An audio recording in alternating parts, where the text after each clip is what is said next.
Kampungku yang sunyi, kampungku di sebuah kota kecil sunyi, jauh terpencil di utara. Ya, kotaku kecil dan sunyi, tempat aku dilahirkan. Dan bisa kubayangkan kesunyian ini bila ku terima surat kawanku dari kampung, bahwa bila dia terduduk-duduk di pagar jembatan dari jam 7 hingga jam 11 siang, orang-orang yang lalu di situ dapat dihitungnya dengan jari. Dan surat begitu membuat aku terkenang kampungku. Kampungku yang sedemikian lama sudah kutinggalkan. Ketika itu aku masih kecil, masih kanak-kanak. Bila hari sore dan malam baik, kami selalu duduk-duduk dan bermain-main di jembatan kampungku. Gertak menurut istilah di sana. Oh ya, sepanjang kampungku membujur sebuah jembatan dari timur ke barat yang bersambung pula dengan kampung-kampung yang lain. Sebuah lorong kecil selebar 2 meter dari utara, dari sebuah jalan yang agak lebar melingkari kampungku.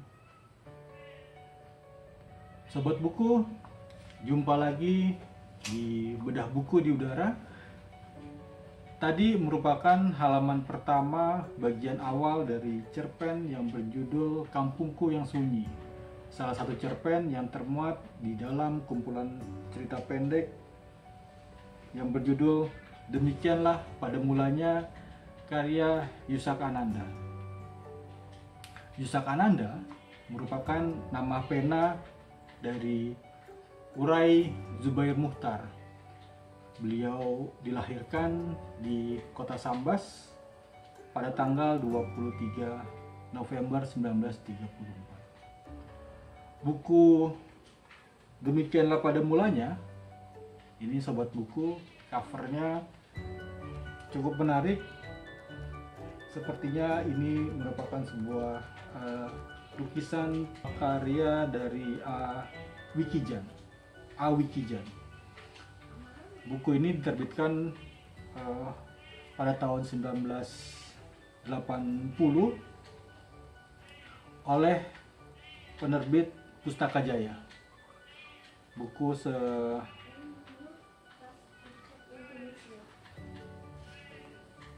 Buku setebal 135 halaman yang memuat 9 karya cerpen dari Yusak Ananda.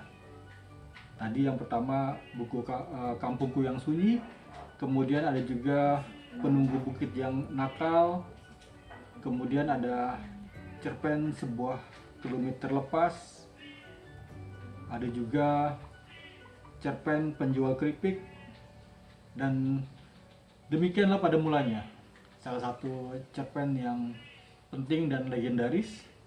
Juga ada kumpulan cerita pendek yang berjudul Si Hitam dan Anak-anaknya, yang menceritakan tentang sebuah kucing hitam yang dipelihara oleh sebuah keluarga yang tinggal di kontrakan berderet. Cukup menarik. Kemudian ada cerpen Suatu Saat Telah Lewat, ada cerpen Juara Drum Band, dan yang terakhir cerita pendek yang berjudul Lanung. Secara fisik buku ini kira-kira 12 cm kali 17,3 cm. Tadi setebal 135 halaman memuat 9 cerpen dari Uray Zubair Mukhtar almarhum, atau yang kita kenal dengan Yusak Ananda. Beliau, kalau kita lihat di biodata di bagian akhir buku, itu pernah menempuh pendidikan SMP, selanjutnya mengikuti berbagai kursus, antara lain kursus bahasa Inggris, bahasa Belanda, administrasi, jurnalistik, seni lukis, fotografi, pertanian, dan peternakan. Cukup banyak kursus-kursus yang beliau ikuti semasa hidupnya. Ini menjadi penting yang kemudian mengkonstruksi gaya-gaya penulisan dari Yusak Ananda, juga bagi kita yang mengenal sedikit banyak bagaimana kehidupan sehari-hari beliau yang sangat bersahaja. Karya-karya cerita pendek karangannya tersebar dalam berbagai majalah sastra seperti Kisah, Mimbar Indonesia, Seni, Horizon, dan Indonesia.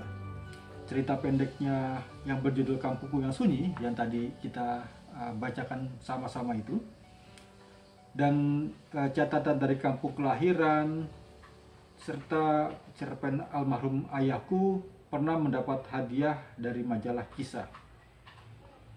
Khusus cerpenku yang Kampungku yang Sunyi pernah diterjemahkan ke dalam bahasa Belanda, dan cerpen yang masih kuingat diterjemahkan ke dalam bahasa Prancis. Dalam dunia pers, beliau pernah duduk sebagai wakil pimpinan redaksi Harian Islam Gempita di Pontianak, itu tahun 1958, dan menjadi koresponden berbagai mingguan di Jakarta, Medan, Surabaya, dan Bandung. Sejak tahun 1976, saya mengenal sampai akhir hayatnya. Beliau berkebun dan berjualan makanan di sebuah SD di kota Pontianak. Almarhum meninggal pada bulan Juni 2013.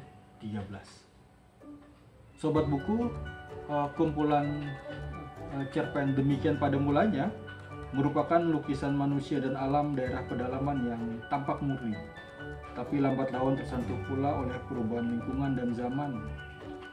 Bagaimanakah pengaruh itu? Berbagai cerita dalam buku ini memberikan gambaran mengenai peristiwa sehari-hari yang dialami manusia di dalaman serta mimpi-mimpinya.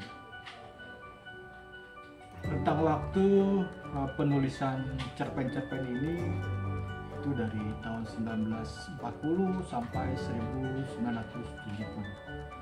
Sebuah rentang waktu yang panjang dalam proses pembuatan sebuah karya sastra.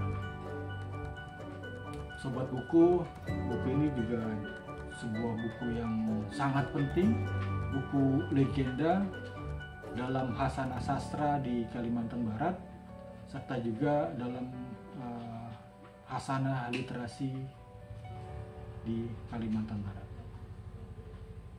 Demikianlah pada mulanya sebuah kumpulan cerita pendek dari Yusak Ananda. Bedah buku di udara, salam literasi.